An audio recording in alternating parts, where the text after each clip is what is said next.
to see, and then a couple of brand new names and faces. So nice to make new friends. I have broken every rule about how to prepare a PowerPoint presentation properly, so I would be not at all offended if you interrupted me and asked questions and tried to make this more interactive than didactic as we go along. So just in terms of some disclosures, I've received speakers fees from Merck, and I participated in a number of clinical trials, and in the last 2 years these have been the sponsors for them. Most of these are clinical trials for Alzheimer's disease, so they're not really related to Parkinson's disease, and I'm not going to be speaking about any of the product there. And as I mentioned, I'm on the board of directors of Henri-Bhargava. I'm not sure if that's a conflict of interest, but it might be, and I will be discussing the off-label use of medication. As you're all familiar with, there is not always on-label use of medication for treating these complex patients, so we have to do with the best we have. So I hope that by the end of the lecture you'll be able to describe the estimated prevalence of Parkinson's in long-term care centers, list many of the symptoms of Parkinson's disease, and that sounds kind of a trivial thing, but I hope we'll get some new stuff for you, and provide a systematic approach for evaluating patients with Parkinson's disease in the long-term care setting. And I've planned 40-45 minutes of slides and time for discussion, but as I said, as a you can interrupt me at any time as well. So the first learning objective is in the first slide. So there's a study that came out literally last month by Safarpour and colleagues, although I'd seen their poster at the American Academy earlier this year, where they used Medicare data and looked at where patients with Parkinson's disease reside, where were physicians billing for them. And they found that of the total population of patients who have Parkinson's disease who are alive in the US in one cross-sectional slant, 25% of those were actually residing in residential care. So even though this is an illness where in the early stages and with milder forms, people can have good quality of life and function quite well, as the disease progresses, very often it does lead to residential care. What were the risk factors for those patients being in residential care? Well, not surprising, patients who had concomitant dementia from their Parkinson's disease were more likely to be in residential care, and patients who'd had a recent hip fracture. So these are things that we kind of know. And of course, you can imagine that the hip fracture is a result of the movement symptoms of Parkinson's disease in many cases as well. If we look at the question from the other side of the coin, what percentage of people have a diagnosis of Parkinson's? That study has not been as well done, but the prevalence estimates range from 5 to 10%, so not an insignificant proportion of your patients. If it's 5%, it means 1 out of every 20 of your patients in residential care may have Parkinson's disease. And I'm sorry for that blip at the end. So what is Parkinson's disease? This is the only pathophysiology slide, I promise. But just to give you a sense of where we are in terms of our knowledge of molecular biology and what this disease is. So as you all know, it's a neurodegenerative disease. The hallmarks are these depositions of what we call Lewy bodies in the neurons. Lewy bodies are full of a protein called alpha-synuclein, whose constitutive role we don't actually really quite clearly understand, but it's ubiquitously expressed. And the traditional motor symptoms of Parkinson's disease are caused by degeneration of dopaminergic neurons in the substantia nigra. Those degenerated neurons have this alpha-synuclein in it. So the discovery of alpha-synuclein as being the constituent component of Lewy bodies was really the first breakthrough in understanding the pathophysiology of Parkinson's. And in the last, I would say, 30 or 40 years, we've found quite a bit. What's very interesting is that if we look at all of the genetic factors that have either been linked in an autosomal dominant or autosomal recessive way to Parkinson's disease, and that's a minority of the patients, but it's an important minority because it has told us a lot about the pathophysiology. These proteins involve a whole bunch of different interconnected but still quite distinct cellular mechanisms, ranging from the proteasome ubiquinone complex to alpha-synuclein itself, problems with Golgi membrane trafficking, problems with mitochondrial function, and very recently it has been quite conclusively described that a degenerating neuron with Parkinson's can actually infect a neighbor neuron to cause the Parkinson's phenotype in that neighbor neuron. So there seems to be some sort of transmissible component, at least from a cell-to-cell point of view, and that's with the alpha-synuclein. So this is a complex illness, and multiple areas of the cellular apparatus can be dysfunctional to produce the illness, and it also maybe sheds some light as to why the phenotypes can be quite varied, if you can imagine that. So we may just be dealing with a group of diseases that are all related in some way but not really identical.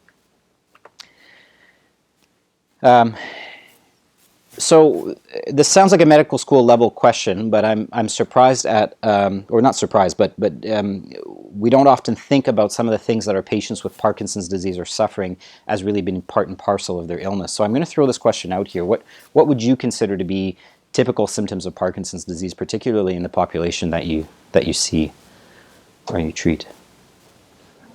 Pale rolling, you have trouble standing up. Okay, so tremor and troubles with posture or standing up, yeah? Bradykinesia. Rigidity.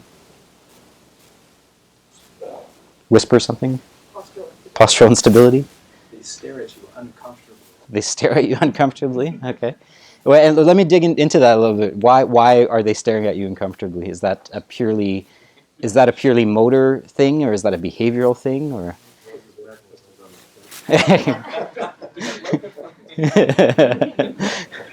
I'm just self-conscious. It's really all my patients are staring at me. No, I always assumed it was a motor thing. Slow blink rate. Mm-hmm. So they keep their eyes open for too long, and then they don't have expressions. The motor function for the expression doesn't seem to work that well. So that's micrographia. Micrographia, yeah. Hypophonia. It's because you were too hypophonic. Ted beat you to it. Sleep disturbance. So that's the first one outside the motor system I've heard. Any others? Restless legs. Restless legs. Stoop posture. Depression. Autonomic instability. Constipation. Keep throwing them out. Reduced arm swing. Dementia, psychosis.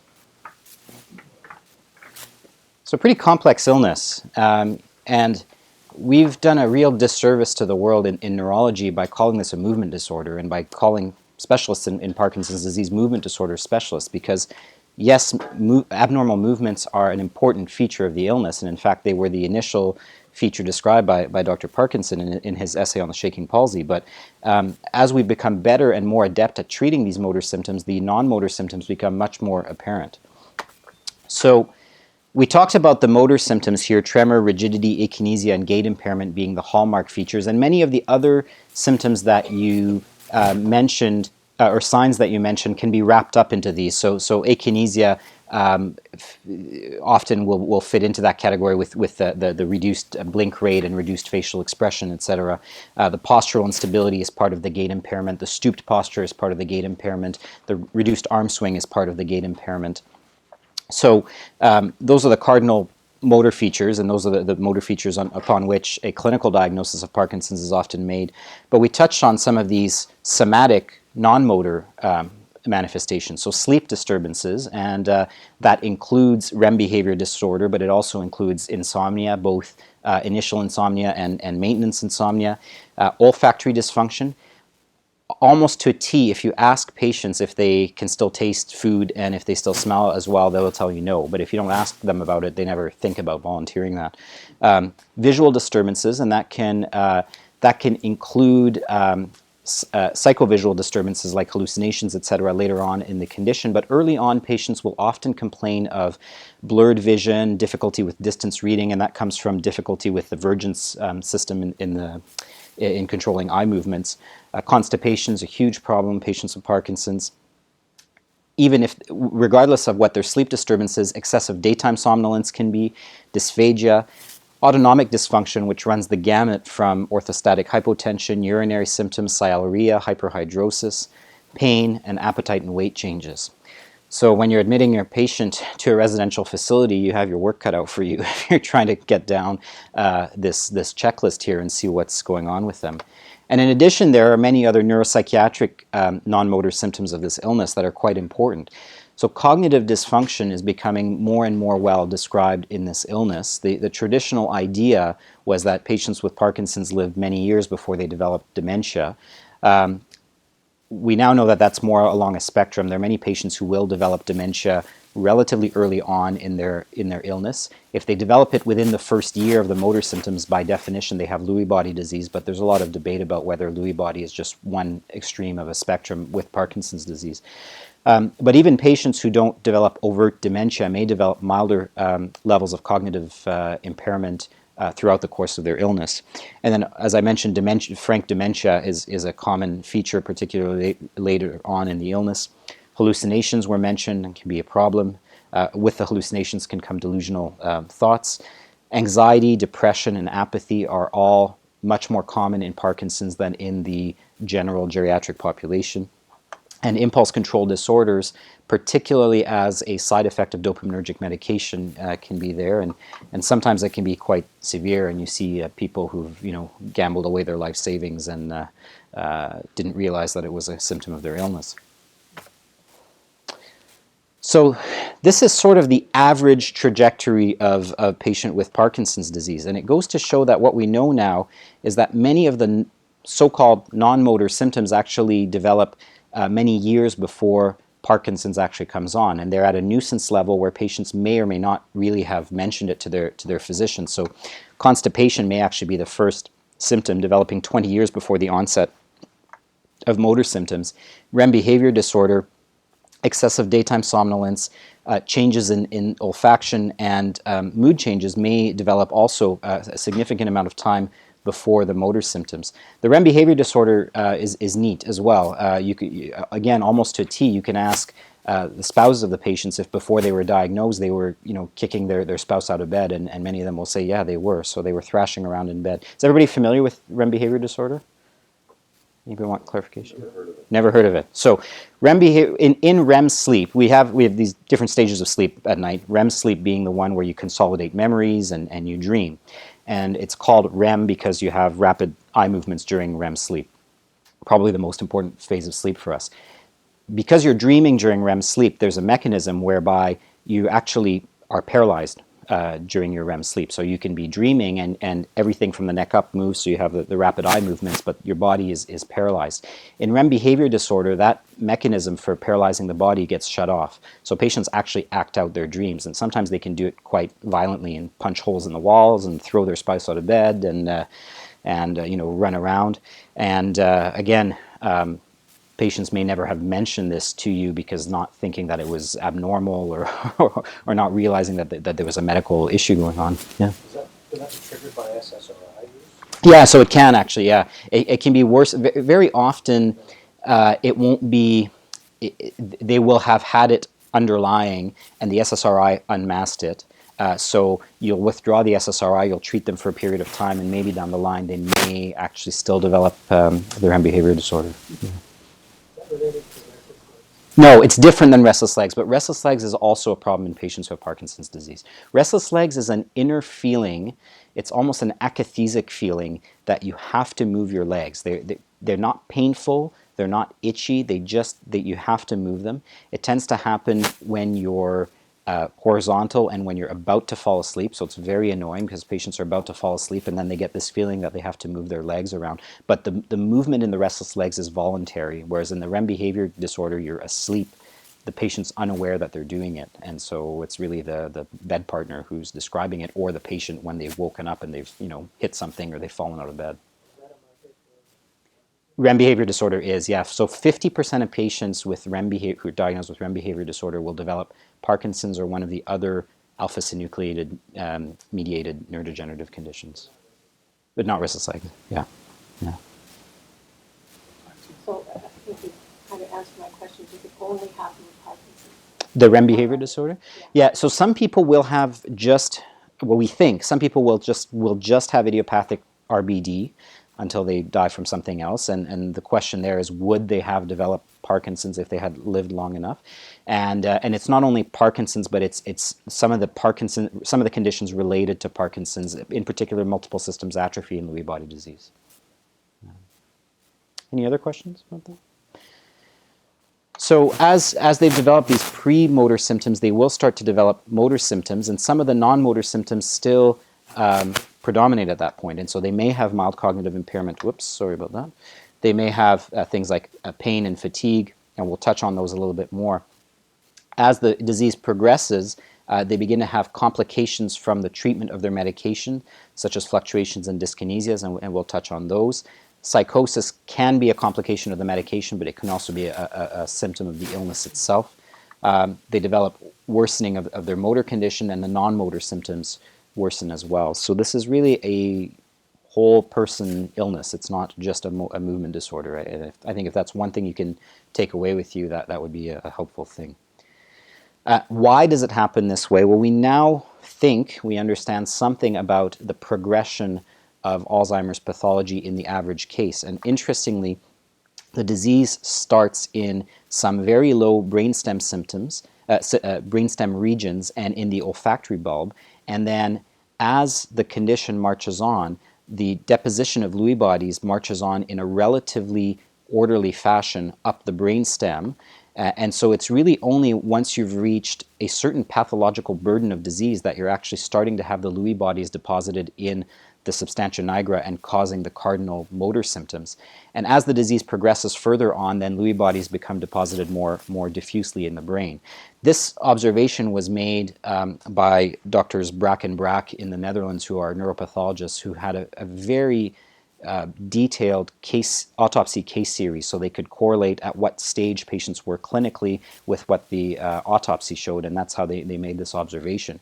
They made these observations before we understood this cell-to-cell transmission of alpha-synuclein. So now that we understand that that happens, we can actually understand why it might be that for the majority of patients there's this seemingly predictable march of pathology in the brain. And so the symptoms that the patients develop depend upon at what stage they are and in this pathological distribution. Yeah. This cell-to-cell transmission of the alpha-synuclein, Mm-hmm. is that like a primer? Yeah, well, so there are many similarities to prion disease, and it's opened up a whole new avenue of research into Parkinson's, and the idea now being, if we can target some of the molecular machinery that is involved in that transmission, we may be able to arrest the disease, and that's what people are looking at. Yeah, they're purposely not calling it prion disease because that's going to open up a whole can of worms. And some of you may have seen in the news there was a paper about the Alzheimer's beta amyloid possibly having a similar mechanism, and there were very sensationalist headlines put out about Alzheimer's is a contagious disease, and we've probably done a huge disservice to patients by having those kinds of headlines in the newspapers, because you can imagine the kinds of questions you're going to field from people who are worried. So, but there is this notion that it may be prion-like. Yeah, absolutely. I think like the younger people have the traditional Parkinson's triad quadrat. The older people, my experience would be more Parkinsonism. Yeah. And some people postulate that part of aging is loss of dopaminergic neurons. For between 95 50 will have some form of Parkinsonism, and that's why we see people with some of the features, but not all of the features, and at different rate of progression. Yeah, I think there's still work being done on that in terms of classifying clinical phenotypes.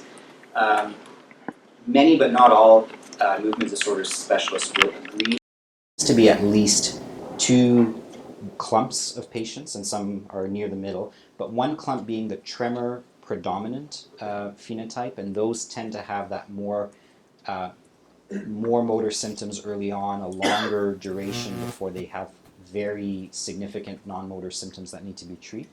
And then there's the akinetic rigid phenotype, where there's not really much tremor at the beginning, and they tend to progress more rapidly into having some of the non-motor problems develop.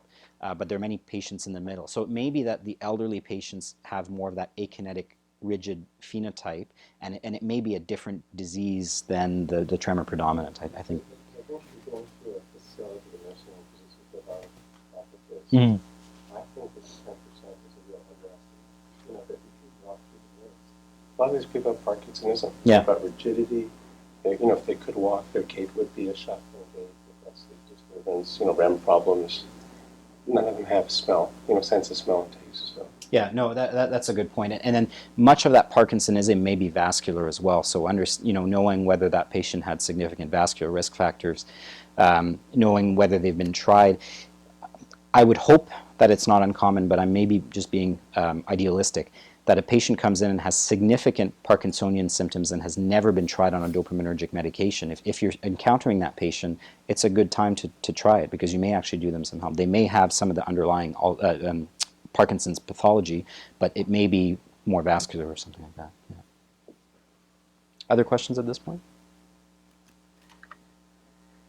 So that actually segued into this slide, that Parkinson's is really a highly protean illness. So as I discussed, some patients complain mainly of motor symptoms that are successfully treated for years, and others have early and debilitating non-motor symptoms, including early neuropsychiatric features, and obviously those patients have a trajectory towards residential care much earlier than patients who are more easily controlled.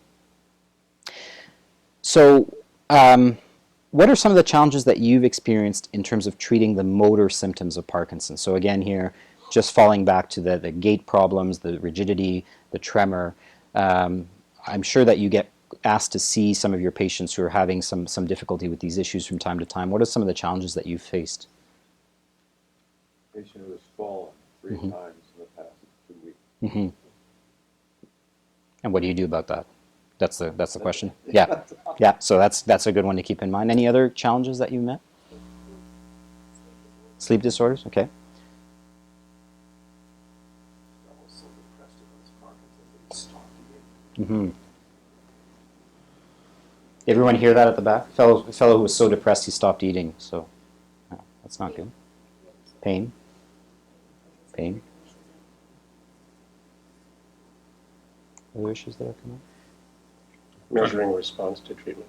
Measuring response to treatment. Yeah. Considering other medication interactions in terms of management.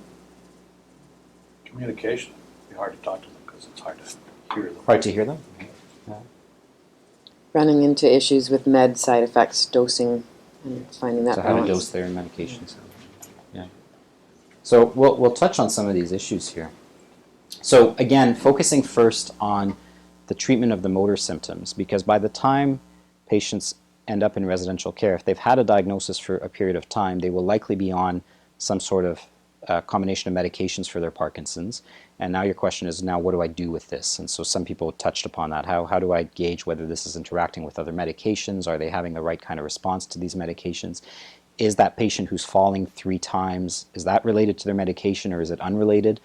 So at least just so we have all the same vocabulary, most people are probably familiar with levodopa, right? So levodopa is crosses the blood-brain barrier and is metabolized to dopamine. So it's basically dopamine replacement. Levodopa comes as a combination with carbidopa or benserazide, which are both peripheral inhibitors of levodopa. So trying to minimize peripheral side effects, and in particular the gut side effects, nausea. So all of your patients who have been treated previously will likely be on some combination of levodopa-carbidopa or levodopa-benserazide. This is the mainstay of treatment. It's the most effective. So if you're talking about bang for your buck treating the motor symptoms of Parkinson's, it's levodopa. There's no debate about this in the medical literature. Agonists are also frequently used. These include pramipexole, ropinirole, or a rotigotine transdermal. Previously we used bromocriptine, but that causes heart valve problems and pulmonary fibrosis like that, so it's really fallen out of favor. The dopamine agonists are probably less efficacious than straight levodopa, but they're still relatively effective. Their main advantage is that they tend to have less of the motor fluctuations, and so they're often used in younger patients in whom you predict that they will have a long course of their illness, and you want to try to avoid running into motor fluctuations early on. So in the elderly population, I personally don't see a huge role for dopamine agonists. The one setting you may see them come in is a patient who was already on a very high dose of levodopa, in whom the dopamine agonist was used as kind of an augmenting kind of strategy. Less frequently, you'll see MAO-B inhibitors. These inhibit the metabolism of Parkinson's. The most commonly used one is rasagiline or Azilect. It's infrequently used in the elderly population just because of drug-drug interactions. As an MAO inhibitor, there's many drugs that are contraindicated, and as you know, many of our seniors are on several other medications. And COMT inhibitors also inhibit the breakdown of levodopa. The most commonly used one is entacapone or Comtan, and that basically will be used to stretch out the effect of a single levodopa dose. So I don't think those are medications that GPs are often prescribing themselves, but you may see your patients on these medications and have a question about why they're used. Anticholinergic medications, there's still good evidence that they work in helping treat the symptoms of Parkinson's. So these are things like Artane or even Benadryl, but they've really fallen out of favor because the doses that you need to treat the Parkinson's symptoms tend to cause confusion and anticholinergic side effects. Very few neurologists will start patients on anticholinergic medications, but occasionally you will see patients coming in on them. Amantadine is also used to treat the motor symptoms of Parkinson's and often dyskinesias. And again, amantadine has the problem of having a fairly high anticholinergic burden. So in a residential setting, the challenge is that patients often have comorbid psychiatric or other symptoms, and these symptoms may be aggravated by the medications that are used to treat the motor symptoms. So you're having to balance how much of the dopaminergic medication can I give to this patient to allow them to be as mobile as possible without having too many of the adverse side effects. So the principle of treatment is if you're having these adverse effects, you want to reduce medications, but trying to compromise the motor function as little as possible. So please go slowly and really reassess the effect of any medication change you make, on an iterative basis and on a continual basis if you want to know that you've done something good. I think the worst thing you can possibly do is say, well, we'll cut their levodopa by 50% and leave it on that and don't reassess what you're doing. Because you actually may make things a lot worse for the patient. They may have falls and you haven't helped them out a lot. In terms of reduction, as I mentioned, the dopamine agonists are used mainly to minimize the levodopa-related fluctuations, and they're generally less effective. So I think if you have a patient who's on both levodopa and a dopamine agonist, I would start by cutting down the dopamine agonist. If you have one of these patients who's still on an anticholinergic, then that's definitely the place you want to start cutting down, because the anticholinergics are likely causing anticholinergic side effects. And they can usually be minimized or eliminated, although occasionally you'll come across the patient who says, I've been on Artane for 20 years and it's the only thing that treats my tremor, and don't touch it, please. And then you have to negotiate with that a little bit. And as I mentioned, amantadine can worsen cognitive impairment. My impression of amantadine also, and I think this is borne out in the literature, is that the effect of amantadine is not nearly as great as some of the other medications, so that would also be a place to cut back. So I think the bottom line here is if you have a patient who's on a cocktail of anti-Parkinsonian medication, look outside of the levodopa first in terms of places you can cut back and reduce side effects without compromising motor function. And then if a patient is complaining of motor fluctuation, sorry, before I go ahead, yeah. I was going to say, Alex, with the agonists, my experience has been that and I think most neurologists would probably say, this population is a very high risk of psychosis. Absolutely. And if you're seeing that, that would be the place to start with a cut, and even to keep it as a third-line drug. We've been using Comtan. Yeah. As a second-line drug when people are getting, wearing off, and getting into a later phase of Parkinson's. Yeah. Adding that in. I rarely prescribe agonists in elderly patients. I rarely prescribe agonists, period. But I rarely prescribe them in the elderly population, and I fully agree. I think if your patient has any sort of cognitive or neuropsychiatric symptom that you want to eliminate, cutting down on the agonist first. And the niche I see for those are people with waking up in the middle of the night with leg pain. Yeah. Restless legs. Then add a small dose of pramipexole. Yeah. I think that's reasonable. But if you have a patient coming in on 1.5 milligrams TID of Mirapex, which is one of the higher doses, that would be the place to start cutting down. And again, those neuropsychiatric symptoms can include impulse control disorders. So if you have a patient who's sexually inappropriate, for example, before having to find a new home for them and everything, you may want to look at whether they're on a dopamine agonist and cut that down if you can. I'm just wondering one more comment, because I've seen this in care homes. The entacapone doesn't work unless it's given with levodopa, and I've seen, in my understanding, is it breaks down the, stops the breakdown of levodopa in the brain. So that I've seen people where you put on, entacapone BID, and it's given not together with the levodopa. It has to be given at the same time. And it's ineffective, because it really has to be on its own. It does nothing for Parkinson's That's right. disease. Yeah. So always, I make sure I say with the levodopa, Yeah. because I've seen that probably 3 or 4 times where you assume it's going to be prescribed together. Just review the proper way to dose the levodopa. Yeah, we'll touch on that in a second, but that's a very good question. What's the proper way to dose levodopa? Well, I'm going to touch on that by talking about how do we treat motor fluctuations. So, a patient's complaining to you, and this will happen not infrequently, I think, that there's parts of the day where they're feeling great and other parts of the day where they're feeling really rotten, and can you please readjust my medication, or can you please readjust my spouse's, my father's medication so that they're a little more even. So that's where you scratch your head and say, okay, what's the proper way to do that? Well, the first thing you need is information, right? So you want to ask yourself, is the patient really having some sort of motor fluctuation because of the dosing of their medication and their illness, or is there something else going on? Because you can have non-motor symptoms. Patients have a hard time really understanding what it is that they're feeling and how it relates to their illness. So they may be having anxiety, and so they may be saying, I feel frozen, and they actually are feeling anxious. You have to be careful with that, because they may be anxious because they actually are frozen. And they may be having some sort of behavioral issue as well, that they're doing worse just before it is time for a certain activity that they don't like, or when a certain neighbor's passing by.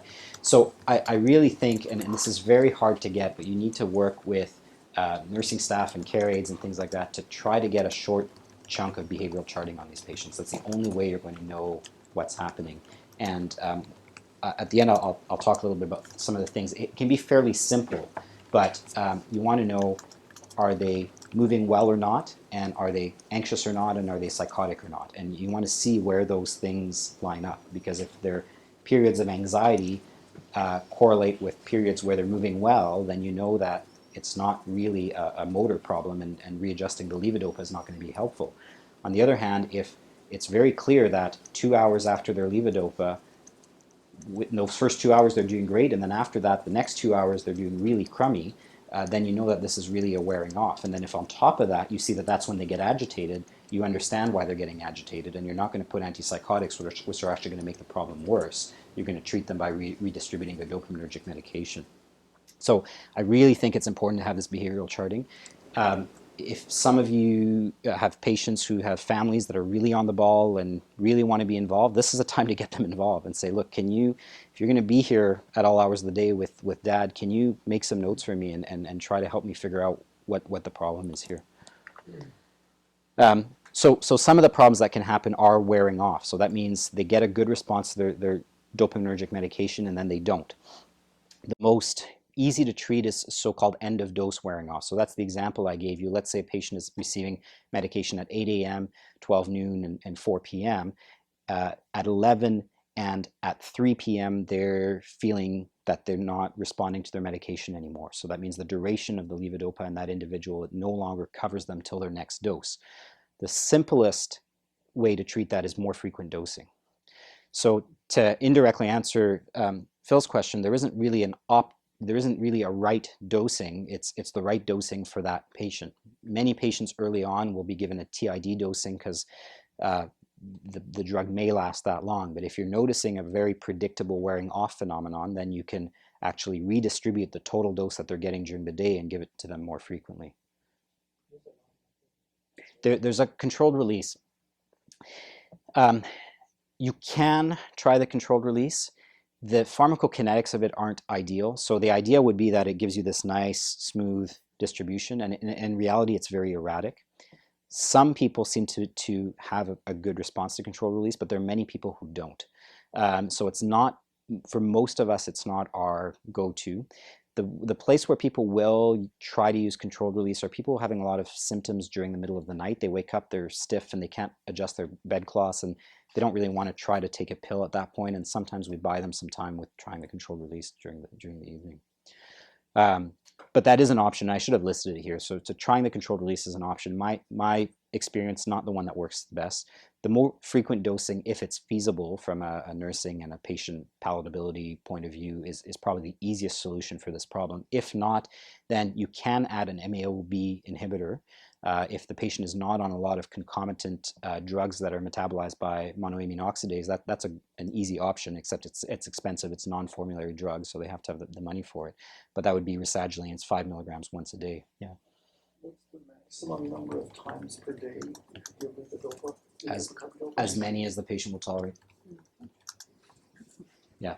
I had and this is an extreme example, but I had a very unfortunate man who had Parkinson's, started in his 30s. He was now in his 60s. He had deep brain stimulation, and the stimulator had to be turned off because of a complication. And we had him on a regimen where he was taking it every 45 minutes.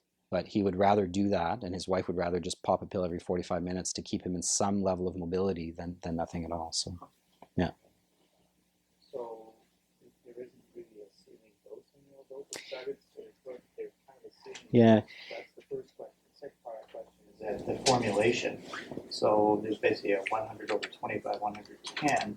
So should you be adjusting which formulation you're using if you have to do the more frequent dosing? Yeah.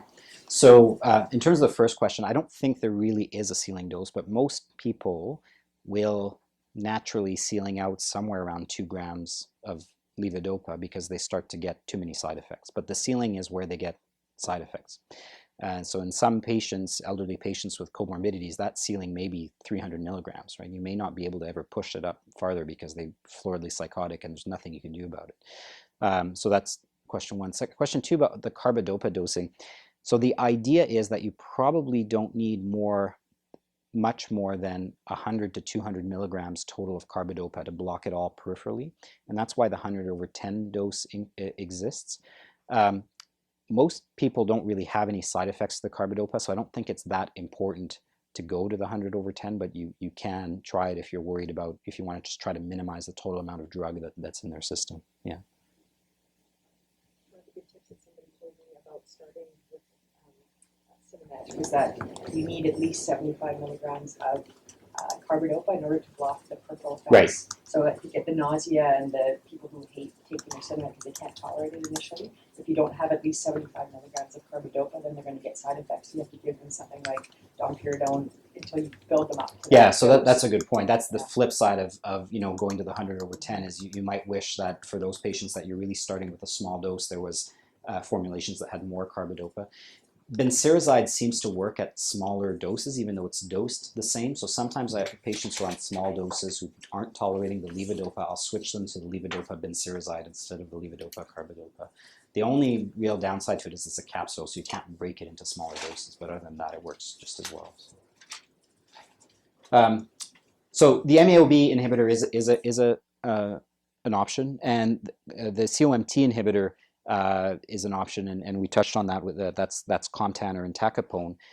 You need to give it with the levodopa because it acts by just prolonging the action of the levodopa. It doesn't have any dopaminergic action in and of itself, and you may need to decrease the levodopa dose when you're giving it. So if you start a patient on Comtan, great, they're not wearing off anymore, but they're having diarrhea and all sorts of side effects.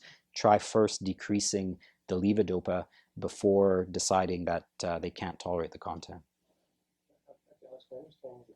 It's almost an allergic phenomenon.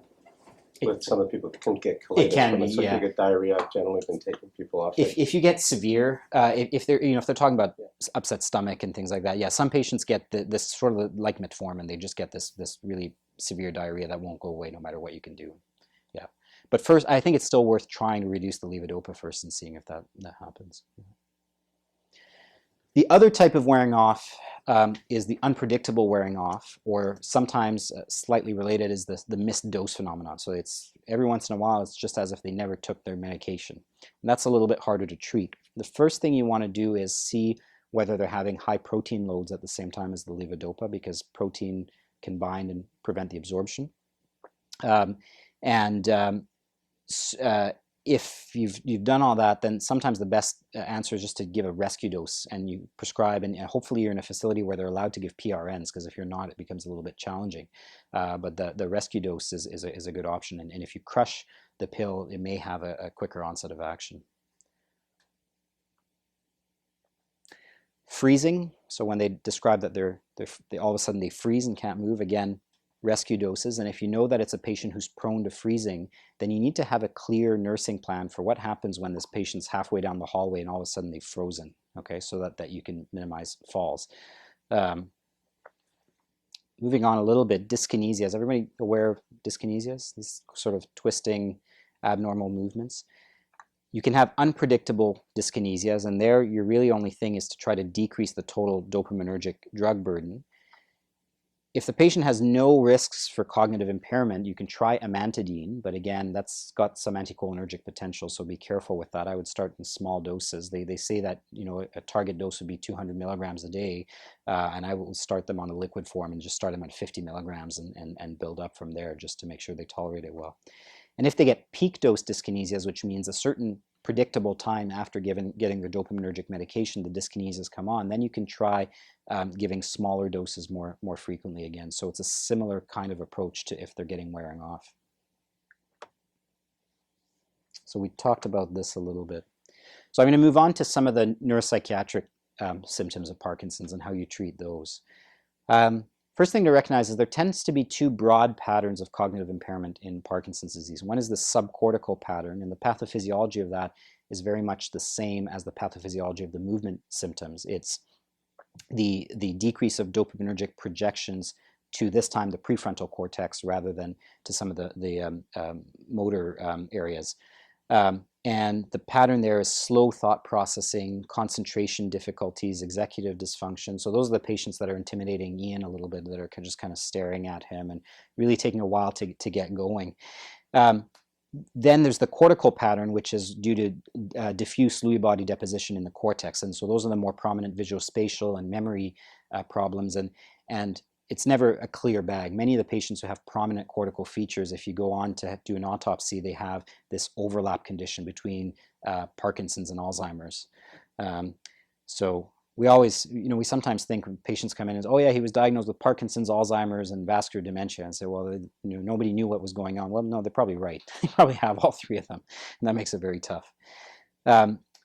Regardless of the pattern, I think the treatment principle should be the same, is first of all, do a really good medication review and try to reduce the anticholinergic burden as much as you can. And that includes both their Parkinson's medication, but also their non-Parkinson's. I hope everybody here is familiar with Beer's List. Anybody that's a new thing to them?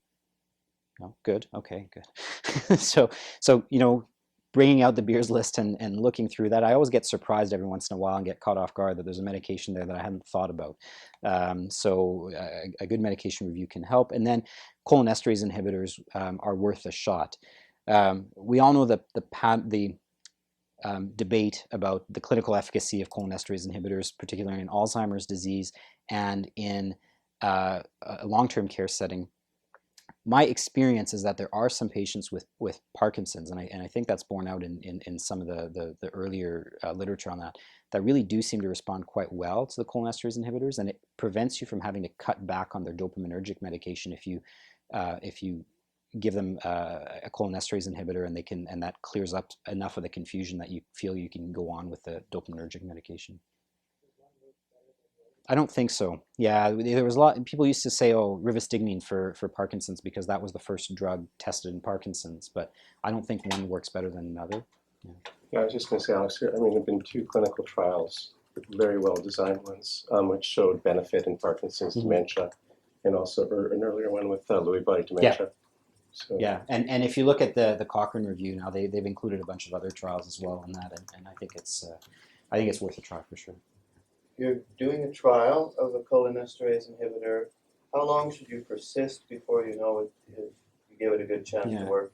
Well, I think the thing is to first have a really good target. What do you want to improve in this? So if the patient is having some sort of behavior caused by their confusion that's causing a problem, then the target should be elimination of that behavior. If that behavior is not eliminated, then it's not worth pursuing with the medication. And I would normally say you want to give it at least 2 or 3 months on the target dose, assuming they're not having side effects. If they're having a lot of adverse effects, then you may want to cut the trial shorter because of tolerability. And that would be a case where I might switch from an oral agent to the rivastigmine patch if it's gastrointestinal side effects.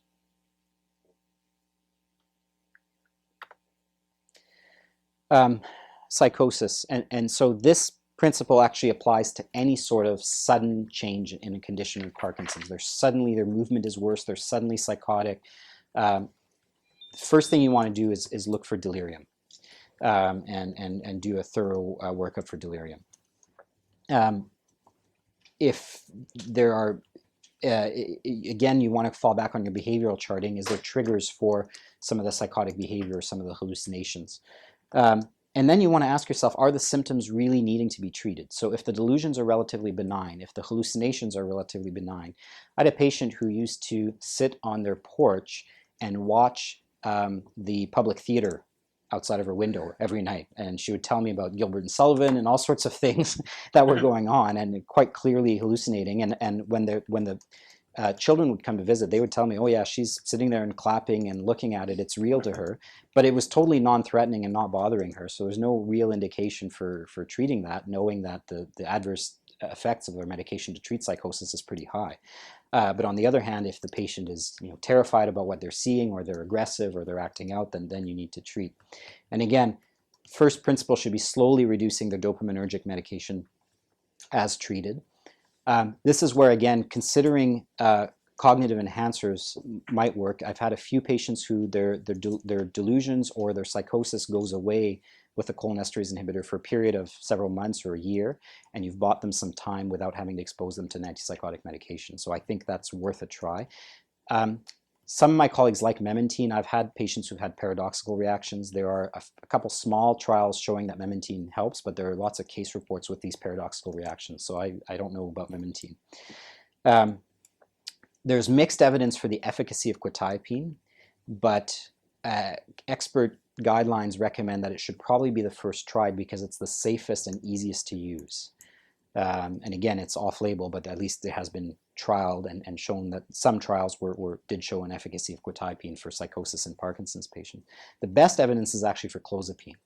The problems with clozapine is they can worsen cognition, so you may treat psychosis at the expense of cognitive symptoms and particularly orthostatic hypotension. So if the patient has orthostatic hypotension, that's an issue. And then the second issue with clozapine is the need for frequent blood tests. So that really ends up being what limits the use of clozapine. There's evidence that olanzapine, risperidone, and aripiprazole don't work. So really, unless you have an exceptional case that you think this is not in the realm of what I normally see with my Parkinson's patients, I would just avoid those medications altogether with them. We've got evidence saying that these don't work. There's a new medication that will come out on the market, pimavanserin, and I think this really does have the potential of being a game changer because it did show both statistically and clinically meaningful improvements on scores of Parkinson's disease psychosis and on the clinician global impression of change. So remember that this is just a 7-point scale, so a 1-point change is a significant improvement without having any movement side effects at all. So this is a 5-HT2A inverse agonist, and it doesn't have any dopaminergic receptor antagonism. It hasn't even been submitted to Common Drug Review in Canada. The company that makes this is a relatively small company, and they've been concentrating all their energy into Canada, or into the US right now. So I would hope that it will come out in Canada. And I think only time will tell if in clinical use it's really as effective as it looked to be on the clinical trials. But it's nice to finally have a medication where the target indication is actually Parkinson's psychosis rather than just, well, we're adopting this from schizophrenia because it's all we need to know how to do. So. I'm running out of time. I know we started 5 minutes late. Do we want to go for another 5 minutes? Or? Yeah. Dr. Hrabacek. Yeah.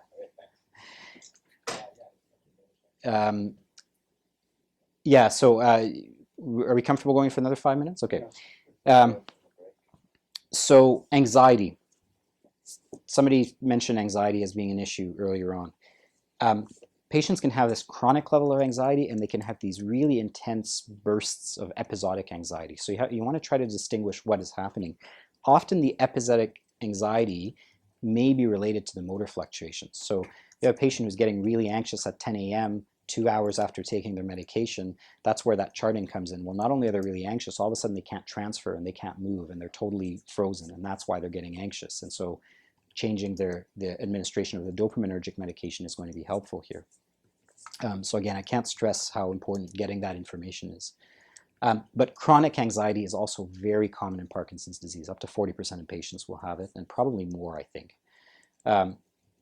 It tends to be less of this kind of ruminative anxiety where everything is overwhelming them. If you ask them what they're anxious about compared to the run-of-the-mill patient with generalized anxiety disorder who says, well, it's because, my mother might die in 5 years and this might happen and this might happen. They often can't verbalize what they're anxious about. They just say, I just don't feel well, I feel anxious. And so whether that can actually respond to psychotherapy or not is an issue that's being researched. But often patients, by the time they're in the residential care setting, psychotherapy isn't a huge option in terms of access anyway. So you're stuck with trying pharmacotherapy. If there's concomitant depression, it's certainly reasonable to start with an SSRI. And you can use benzodiazepines, but use them very judiciously and reassess them very, very frequently because, again, these can cause falls, they can worsen confusion. But for patients who are just totally paralyzed by their anxiety, sometimes a little bit of clonazepam, if it's not causing them to be ataxic, if it's not causing them to be cloudy-headed, can help. So I think it's worth a try if you have the ability to monitor the outcome and reassess it afterwards. Alex, what's your experience with bupropion? Just because I've seen the REM sleep disorder can get really bad. Yeah. When you add venlafaxine or and almost any antidepressant can worsen REM behavior disorder. even Yeah. bupropion. Yeah, even bupropion. So yeah. The tricyclics are traditionally thought to be the worst, but SSRIs, bupropion, and the SNRIs all can seem to do it. Yeah. Apathy is an important problem, but it's very difficult to treat. But very often the apathy comes with a comorbid depression. So again, if you're looking very carefully for depression, you may be able to treat the depression. Increasing the total dopaminergic medication can help with apathy. So if you can do that without causing other side effects, it may be worthwhile to go ahead with that. And stimulants can be tried, and there's small case studies and case reports of stimulants. My experience, I will occasionally use these in relatively young patients with not a lot of comorbidities, but in the nursing home population, I think methylphenidate, you've got a good chance of side effects and causing agitation and things like that. And modafinil is very expensive, and even there the results have been quite mixed. So I don't really use these very often. Insomnia. Basic sleep hygiene techniques. I mean, I think you've all are used to treating insomnia quite a lot, but just understand that insomnia is extremely prevalent in Parkinson's. And Maureen Matthew, who's the case coordinator at Headway, put it well to me. She says, I never ask patients how long they sleep at night or how many hours, because I know I'm going to get some horrible answer that I don't want to hear. I just ask them whether they're happy with the quality of their sleep, basically. And unfortunately, that's sort of the reality of Parkinson's disease. If there are some things you can do to help their quality of sleep, though, if they're having significant motor symptoms at night, they wake up and they're so stiff that they can't adjust their bed sheets, or they don't go to the bathroom because they're worried they're going to fall, etc., then you can prescribe a HS dose of levodopa, or even sometimes a 3 a.m. dose of levodopa. If they have urinary symptoms that are not related to their Parkinson's, then obviously you want to treat them. If they're having trouble falling asleep, which almost all of them do, there is some evidence for melatonin up to 10 milligrams QHS. There's a little bit of evidence for doxepine, 6 to 10 milligrams at bedtime, but again, it has some anticholinergic properties.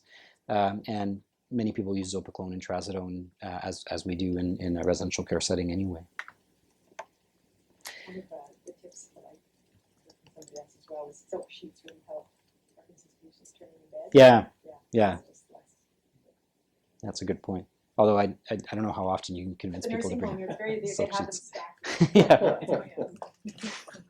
500 count, right? Very, very Exactly. fine thread, yeah. REM behavior disorder, so if it's there, it may not need treatment unless it's bad enough that, again, patients are falling out of bed or hurting themselves. But if it is severe, the patient can injure themselves, and we touched on the fact that antidepressants can worsen the issue. Now, you've got a patient who's anxious and has severe REM behavior disorder, you're stuck between a rock and a hard place. So if you are going to withdraw the antidepressant, make sure that that actually has a beneficial effect on their REM behavior disorder. So reassess that after a few weeks. And their RBD is no worse, but now their depression is worse, then put them back on, please. There's some evidence for melatonin helping RBD, and then the mainstay is usually clonazepam. Again, I think in a residential facility, it may be worth trying the melatonin first just in terms of safety before moving on to the clonazepam. And some patients need fairly high doses, like 2 milligrams, to really respond to that. So then you run into a problem that you've made some impact on their RBD, but they're totally hungover the next morning. So. And so I'll sort of blitz through the highlights of some of the other somatic non-motor symptoms.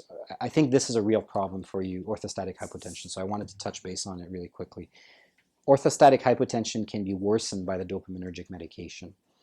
So again, a slow monitored reduction of dopaminergic medication in patients who are running into a lot of orthostasis can be considered. Obviously, you'd want to eliminate their antihypertensives as a first line. Usual things with salt and water. Domperidone can actually be useful in treating orthostatic hypotension in patients with Parkinson's, because some of the OH may be worsened by the peripheral action of levodopa. So there you're counteracting that peripheral action. And so whereas the patient with sort of idiopathic orthostatic hypotension, it's not something we often go to, it is something we will use in patients with PD.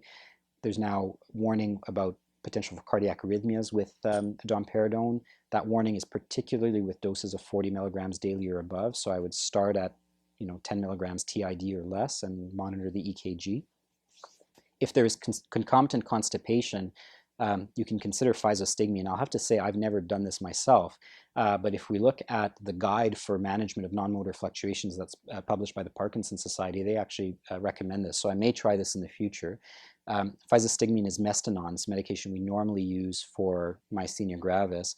My experience using it in that condition is you want to go very slowly with this medication because it can have fairly dramatic effects right away. But that's an interesting option, I think. And then midodrine and fludrocortisone are often used for orthostatic hypotension, and you just have to be careful of rebound supine hypertension, and sometimes you may not have much of a choice. If they're having so much hypotension that they're falling, then you may have to tolerate some degree of supine hypertension. And so coming back to the case that somebody discussed about the patient who's falling 3 times a day, you would want to have done your behavioral charting there. And if you find, okay, they're not freezing at that point, that I can't understand why they're falling, before just saying it's postural instability, then the next step is try to get somebody to measure vital signs on that patient. And you find that they have the orthostatic hypotension, and you can treat it and then stop their falls. I think what I'm going to do is I'll leave the slide deck with you for some of the other the other somatic non-motor symptoms, and I'll just recap a little bit, trying to integrate some of the things we've talked by giving you a basic approach to the Parkinson's patient in the long-term care facility. So please take a history. Does the patient really have any concerns? Sometimes I see people who just do something for the sake of doing something, and if they're managed well, then that may actually, the best thing you may do is not touch anything. But do they have inadequately controlled motor symptoms that you want to try to make an impact on? Are they having motor fluctuations? Are they having serious neuropsychiatric symptoms or other non-motor symptoms? And then you want to try to take an inventory of the non-motor symptoms they are. I've put a link here to the physician guide to non-motor manifestations of Parkinson's disease. And actually, if Ian can circulate that to your group, if you're interested, I can just circulate the PDF. It's a nice little guide. Every symptom is in a 2-pager format with not a lot of references to esoteric studies and things like that. So it's a good kind of pocketbook to have. And at the back of that pocketbook is a little checklist of all the non-motor symptoms that patients may have. So it can help you take an inventory and think about that. Sorry? Um, if there are problems, then please get your staff as much as you can to implement some behavioral charting for 2 to 3 days. It will give you such a clear picture of what's happening. If you can at all get it, it's worth fighting for. And then if there are motor symptoms, we touched on what to do with. These are the things you can ask them to chart very simply. Is the patient off or on? Right, that's a plus or a minus in the chart. Doesn't require a big thing. Does the patient have dyskinesias? And I would just put on that behavioral chart extra movements so they understand what you're talking about. Yes or no. And were there falls, gait difficulties, or transfer difficulties? And if you can get a pattern there and you see every time they fell, they were off, then you understand what you need to treat. If every time they fell, they were having severe dyskinesias, you understand what you want to treat. Every time they fell, they had none of these, then you say, okay, is there a behavioral thing? Is there a neuropsychiatric thing? Are they having orthostatic hypotension? Or is this just postural instability? And then we need to change the way they're ambulating. And then if neuropsychiatric symptoms are a feature, then again, having them chart this, but just hallucinations plus minus, agitation plus minus, anxiety plus minus. So something that a care aide is able to chart for you, but will really give you a picture of how do these map on to these and where do I need to change my medications. So that will allow you to note the presence and frequency of motor fluctuations, the relationship of the neuropsychiatric symptoms. While you're collecting that information, you're going to conduct a thorough medication review and eliminate anti-dopaminergic medication and anticholinergic medication, right? So try to clean up the medications that have adverse neuropsychiatric outcomes. If the residual problems are mainly due to motor fluctuations, then treat them as we discussed. If there's excess dopamine, so either they have psychosis, confusion, or dysautonomia, first reduce the non-dopaminergic Parkinson's medication, then reduce the dopamine agonist, then reduce the levodopa. Go slowly, constantly reassess so that you don't overshoot and you allow the patient to maintain some semblance of good function. Once those are decreased as low as you can go, then you want to treat the non-motor symptoms. And if there are psychiatric symptoms, consider a cholinesterase inhibitor, particularly with concomitant dementia. Treat anxiety and depression, and only treat the psychosis if it's bothersome or dangerous. Only use quetiapine or clozapine. Start very low, go slowly. Hopefully we will have some new classes of safer agents coming on the horizon, as I've told you, that will allow us to do this more effectively. Consider re-increasing or reintroducing the dopaminergic medication that you've cut back once the symptoms have improved if they've taken a significant hit on their motor function. So you get them to a point that they're not psychotic anymore, but now they're really frozen and they're requiring 2 people to assist. It's worth trying to re-increase the levodopa now that they're on, say, clozapine, so that you can see if they get a little bit more function back. The most important principle, I think, is to make changes one at a time in small increments and constantly reassess. It's time consuming, but if it's done properly, it can lead to greatly improved function, and you can do things like avoid falls and hip fractures, and that's really what you want to do in the end. It would be the subject of an interesting other talk, but there's also, at what point is the point of no return, and at what point is this patient really palliative? And interestingly, in the study I talked to you about at the very beginning, the nursing home study, they found that the patients who had the best decisions for when to go to palliative care still had some degree of specialist input, but only 1/3 of the patients in the nursing homes had access to specialist input. So it's a challenge, but that's a decision to make. I mean, this is a neurodegenerative disease. It will be fatal at some point, and at some point you've done everything you can, and you really need to focus on a more palliative approach. But I think there's a lot more discussion that can be had about that. So. Great, thank you very much.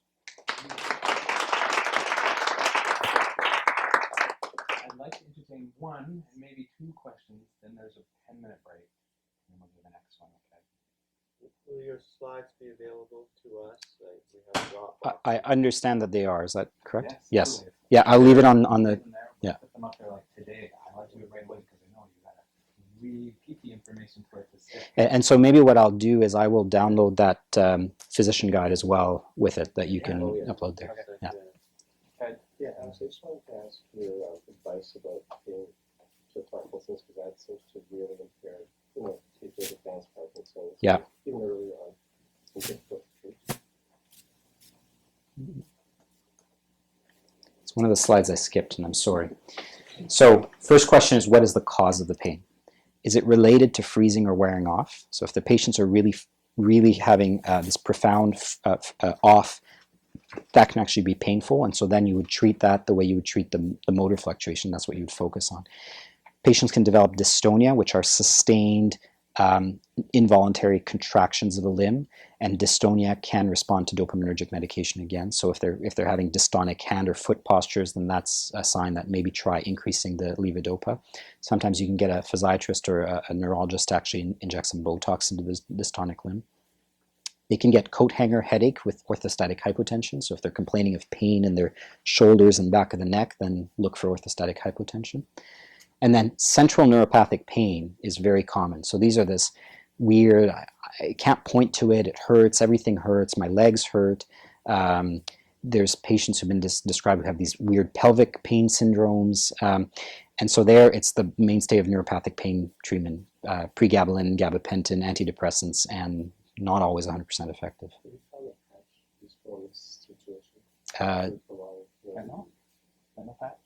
The reticotine patch? Yeah, I haven't tried it. Yeah, I haven't tried it, to be honest, for this setting, but it might be worth doing. Again, in a residential care setting, a lot of those patients are starting to run into the cognitive impairment that you're worried about with that. But if you can monitor their effect for it, I think it's worth trying. Okay. Thanks.